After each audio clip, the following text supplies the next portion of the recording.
Magtymly Pıragyň 300 ýyllygyna. Ýazyjy Osman Ödäýew. Magtymly Pıragy.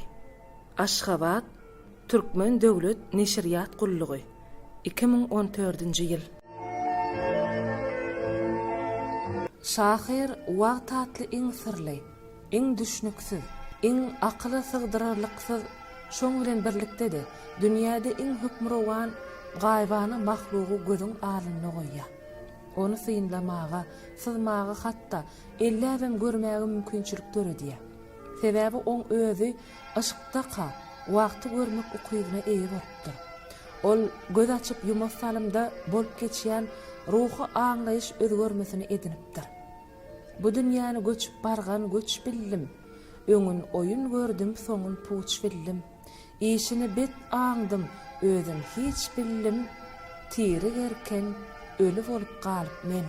Şu hili felsefe açyşlardan dolup duran şygyrlary barlygyň türkmençe beýanynyr açylşydyr. Wagt serhedinden o ýany ätlänligi üçin şahyry okagda geň doýup gaplap alýar. Sen öz jymsy boýunça özüňden adamzatdan has ýokardaky, has kämil bir barlygyň sözlerini dinleýän ýaly duýguny başdan geçirýär. Magtymly tutuş bir milletiň ruhy hem akyl keşfi, görnüşi, diňe bumy näme? Ol günnägörüň ruhunyň täze, gaýtalanmaz adatdan naşarlygy. Dünýä üçin bolsa ol entek açylmadyk dünýä. Bir mahal tötenlikde diýen ýaly şeýle diýip okapdym. Isaac Newtonyň mazardaşyna her bir insan adamzat jynsyna şeýle beýikligiň döräp bilýänligine buýsunmagy haklydyr. Biziň magtymlygymyz barady. Dünýä adamzatdan şeýle beýikligiň döreýänligini gözügidijilik bilen boyun almalydyr diýip ýazylsa, tüýs dogry bolardy. Şygyryýetde türkmen ruhunyň kökleri, jan, barlyk hem yşk baradaky düşünjeler her bir türkmeni beýik magtymlygyň huzuryna getirýär. Magtymly bolsa janlylyk, yşk ukyby, yşga düşünmek ukyby hökmünde düşünilýär. Yşk ýaşaýyş gurujunyň iň ýokary derejede ýüze çykmagy. Jan bolsa ýaşaýyşyň esasy diýerlik birligi. Jan dünýäni herekete getirýän birlik. Hutşular hakynda beýik şahyryň hemme belli. Şol bir wagtda da juda näwelli bu derdi goşgusyny aýdylýar. Ilki bilen şygyryň esasyna ýatýan rowaýat şygyryň medeni kökleri hakynda aýdýar. Şygyryň medeni kökleri hakynda aýdaýyn. Ine şol rowaýatyň gysgaça mazmuny. Rab Gudaýynyň Kysasyl Enbiýa eserine şeýle beýan edilýär. Allah adama üýtgeşik bir gudrat bermek hemde özüni meňzetmek üçin öz ruhuny laýyk näse yaradypdyr. Ýüzük şekli bolan bu näse öz rahmetini, Muhammediň nuruny, säheriň durlugyny goşupdyr we oňa jan, kök, yşk adyny beripdir. Bu näseni adama bagş etmeden öň yaradylan zatlaryň ählisine maslahat salypdyr. Haýsyňyz alsaňyz şoňa şu zady bagş edýärnipdir. Ýel, suw, derýa, ot, dağ, düz bulan barysy gerekli geregini alyp gidip ýene-de gaýtaryp getiripdirler. Çünki janyň yşk derdini çekmäge olaň hiçisiniň hem kuwwaty çatmandyr. Olaň älemi lerdana gelipdir.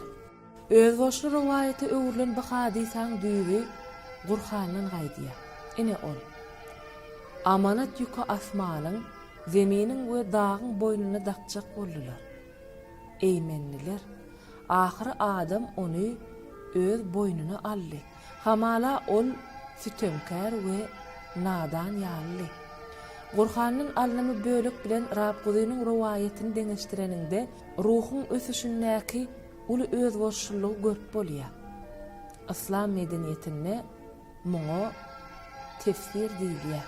Tefsir etmek ýöne bir gaýtalamak däl-de eýsem janly taryhy, ruhy durmuş içire manasyny ýaymak bolýar.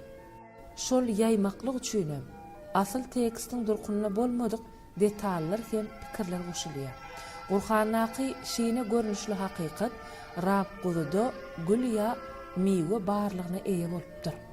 Rab Gudaýynyň adama üýtgeşik gudrat bermek, özüni meňdetmek diýýäniň çuňur filosofik manysy bar. Bu ýerde beýik yaradan bilen adamzadyň ruhy manadaky sebäpli netijeli baglanşygy görünýär. Bu ýerde adamzat janynyň hem paýhasynyň düýpli filosofik manysy jemlenýär. Hudaýa meňde diýen diýmek pikirlenip aňlap bilýän üýtgeşik gudrat paýhas arkaly akyl getirip bilýän hem barlygy üýtgedip bilýän diýmekdir. Diýmek gep adamyň gaýry yaradylan zatlardan düýpli tapawutlanýan barlygy hakynda barýar.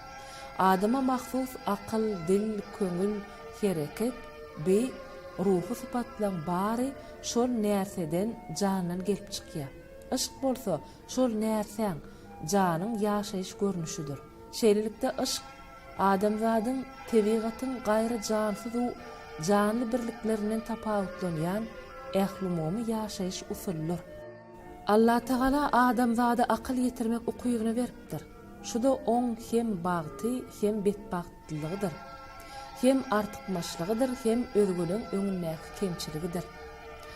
Bagtlylygynyň sebäbi ol şuň bilen sözüň hakyky manysynda ýaşamak lezzetine eýe bolýar.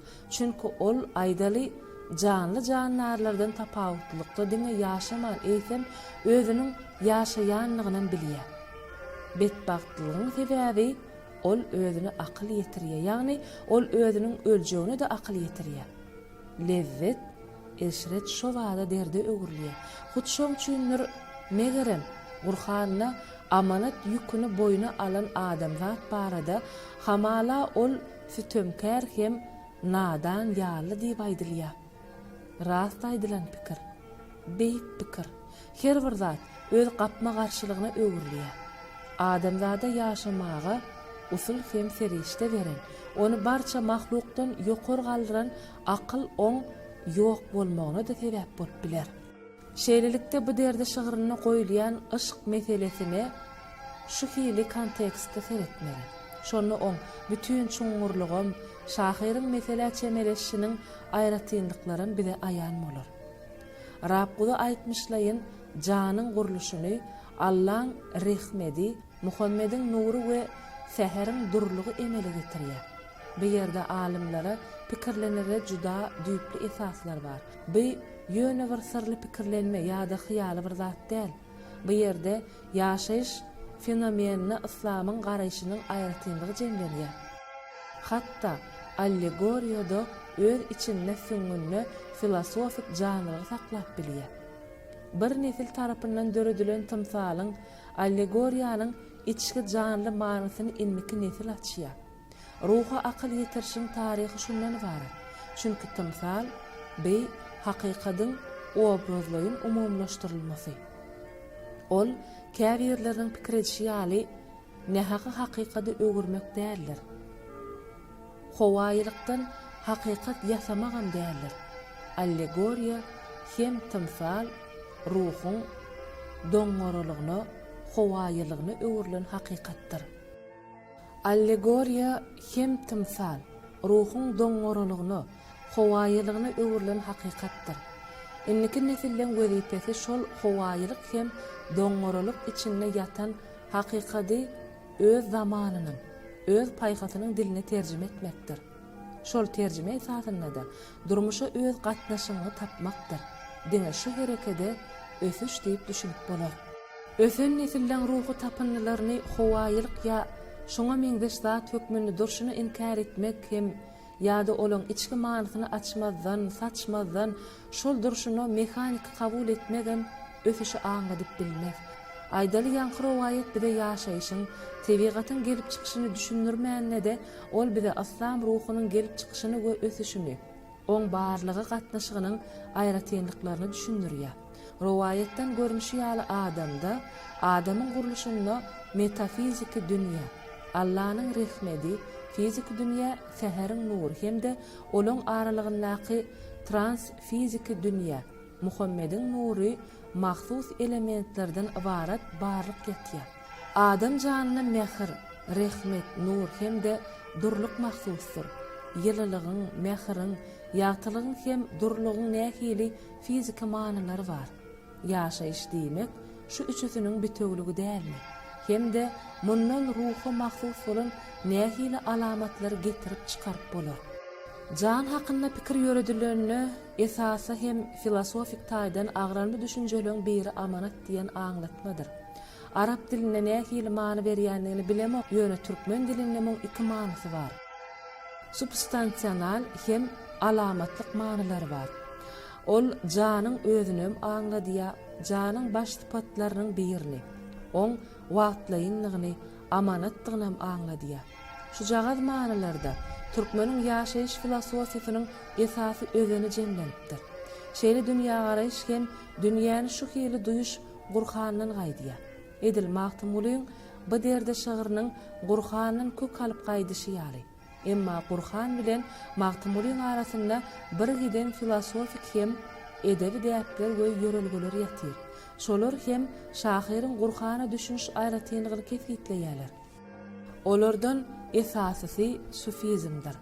Sufizmiň ruh hadisy hükmündäki giňligi hem çoňurlugy, köpewşgünlüligi islam medeniýetiniň tutuşlugyna, giňligine, çoňurlugyna hem köpewşgünlüligine barabardyr.